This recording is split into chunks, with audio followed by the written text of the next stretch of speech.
Ang susunod na programa ay rated PG. Ito ay nangangailangan ng patnubay at gabay ng magulang para sa mga batang manunood. Gumuho ang mundo ni Tali nang malaman niyang may kinalaman pala si Melania sa pagkamatay ng tunay niyang ama, pero paano kung buhay pa pala si Darius?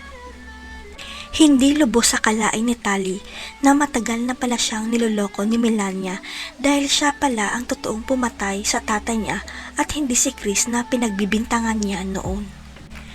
Wala nang choice si Melania kundi aminin ang sikreto niya kay Tali matapos makita ni Tali ang niregalo niyang relo kay Darius dahil itinago pala nito ang mga gamit ni Darius. Kaya nangako si Tali na hindi na siya magpapagamit ulit kay Melania dahil ilalantad niya kay Rosel at Jacinta na si Melania ang totoong pumatay sa tatay Darius niya. Si Tali pa sana ang huling alas ni Melania at Via dahil gagamitin nila si Tali para makapasok sa buhay ni Rosel nang sa gayon makapagiganti sila sa huling pagkakataon. Ang hindi alam ni Via at Melania, tinanggap ni Rosel si Tali bilang crew sa cafe para malaman rin niya ang bawat galaw at kilos nila para maunahan niya sila.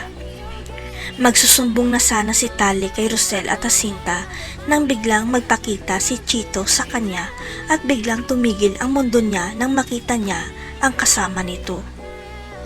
Sapagkat ang kasama pala ni Chito ay walang iba kundi ang tatay Darius niya at dito na inamin ni Chito na siya pala ang totoong nagligtas kay Darius sa bangin. Ang buong akala ni Tali patay na ang tatay Darius niya at wala na siyang pamilya na masasandalan kaya abot langit ang saya ni Tali dahil nakaligtas ang tatay niya.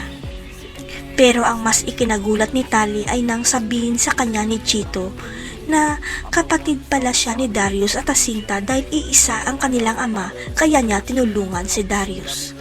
Dahil ang hindi alam ng lahat, matapos umalis si Via at Melania sa bangin, nagising si Darius at ang kuya niyang si Chito ang una niyang tinawagan para makahingi ng tulong. Mahuhuli na kaya si Via at Melania matapos malantad ang krimen nila? Tatanggapin na kaya ni Jacinta si Tali bilang pamangkin niya? Abangan. I can feel the sweat.